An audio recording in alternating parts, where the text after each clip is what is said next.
Dears, ഞാൻ നിങ്ങളോട് പറയാൻ ആഗ്രഹിക്കുന്നത്, നിങ്ങൾ പിണങ്ങി നിൽക്കുന്ന വ്യക്തി അല്ലെങ്കിൽ നിങ്ങളോട് പിണങ്ങി നിൽക്കുന്ന വ്യക്തി നിങ്ങളോട് എന്താണ് പറയാൻ ആഗ്രഹിക്കുന്നത് അതിനെക്കുറിച്ചാണ്. അതിനെക്കുറിച്ച് അറിയാൻ വേണ്ടിയിട്ട് ഞാൻ കുറച്ച് കാർഡ്സ് സെലക്ട് ചെയ്ത് വെച്ചിട്ടുണ്ട്. നമുക്ക് എന്തൊക്കെ കാർഡാണ് കിട്ടിയിട്ടുള്ളത് എന്ന് നോക്കാം.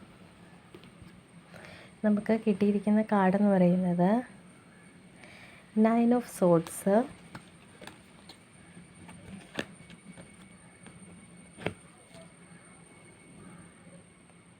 3 of Wands, 4 of Pentacles and the Lovers.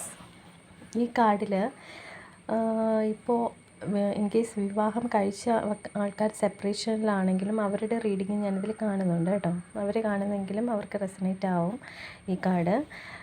നിങ്ങളുടെ സാന്നിധ്യം ഇല്ലാതെ നിങ്ങളുടെ പാർട്ട്ണർ വളരെയധികം വിഷമിക്കുന്ന സിറ്റുവേഷനാണ് ഞാനിതിൽ കാണുന്നത്. ഭയങ്കര ബുദ്ധിമുട്ടിലാണ്. അത് ഓവർകം ചെയ്യാൻ പറ്റുന്നില്ല. എത്ര ശ്രമിച്ചിട്ടും ആ സാഹചര്യം മറികടക്കാൻ അവർക്ക് സാധിക്കുന്നില്ല. ഒരു ലോൺലെസ്സാണ്, ഒരു ഒറ്റപ്പെട്ട അവസ്ഥയാണ് അവർക്കുള്ളത്. അവർ അവഗണിക്കപ്പെട്ടതായിട്ടോ ഉപേക്ഷിക്കപ്പെട്ടതായിട്ടൊക്കെ അവർക്ക് തോന്നുന്നുണ്ട്.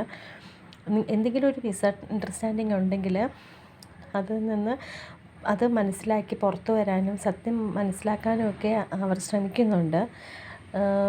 അതെല്ലാം നിങ്ങളോട് എന്തെങ്കിലും തെറ്റ് ചെയ്തിട്ടുണ്ടെങ്കിൽ അതെല്ലാം ക്ഷമിച്ച് ഒരുമിച്ച് ജീവിക്കണം എന്നവർ ആഗ്രഹിക്കുന്നുണ്ട്.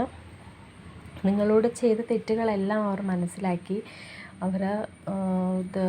പുതിയൊരു മനുഷ്യനായിട്ട് നിങ്ങളോട് ജീവിക്കാൻ അവർ ആഗ്രഹിക്കുന്നു. ഇനി അവർ ആ തെറ്റൊന്നും ആവർത്തിക്കില്ല എന്നവർ ഒരു തീരുമാനം എടുത്തിട്ടുള്ളതായിട്ട് ഇതിൽ കാണുന്നുണ്ട്. അവർ നിങ്ങളെ ആത്മാർത്ഥമായാണ് സ്നേഹിക്കുന്നതെന്ന് നിങ്ങളെ അറിയിക്കണമെന്ന് അവർ ആഗ്രഹിക്കുന്നുണ്ട്. വിവാഹത്തെക്കുറിച്ചൊക്കെ അവർ ചിന്തിക്കുന്നുണ്ട്. അല്ലെങ്കിൽ ഇപ്പോൾ വിവാഹം കഴിഞ്ഞ ഒരു സെപ്പറേഷനിലാണെങ്കിൽ നിങ്ങൾക്ക് റീയൂണിയൻ നടക്കണം എന്നൊക്കെ അവർ ആഗ്രഹിക്കുന്നുണ്ട്. നിങ്ങൾ അവരുടെ പെർഫെക്റ്റ് പാർട്ട്ണറാണെന്നാണ് അവർ ഇപ്പോൾ മനസ്സിലാക്കിയിരിക്കുന്നത്. അവർ എന്ന് വിശ്വസ്തരായിരിക്കും എന്നൊക്കെ നിങ്ങളോട് പറയാൻ അവർ ആഗ്രഹിക്കുന്നുണ്ട്. നിങ്ങൾക്ക് രണ്ടുപേർക്കും ഉള്ളൊരു പ്രോബ്ലം എന്ന് പറഞ്ഞാൽ നിങ്ങൾ രണ്ടുപേരും ഒരു സ്വാതന്ത്ര്യക്കുറവ് ഈ ബന്ധത്തിൽ അനുഭവിക്കുന്നുണ്ട്. കുറച്ച് പൊസസീവ്നെസ്സൊക്കെ മാറ്റി വെച്ചിട്ട് രണ്ടുപേരും മുന്നോട്ട് പോകാൻ ശ്രമിക്കുക.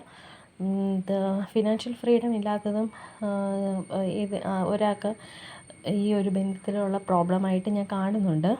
എന്തായാലും നിങ്ങൾക്ക് ഇത് ലവേഴ്സ് എന്ന് പറയുന്ന കാർഡ് സെലക്ട് ചെയ്തിട്ടുള്ളത് കൊണ്ട് തന്നെ റീയൂണിയൻ സംഭവിക്കും എന്നാണ് എനിക്കിതിൽ നിന്ന് മനസ്സിലാവുന്നത്.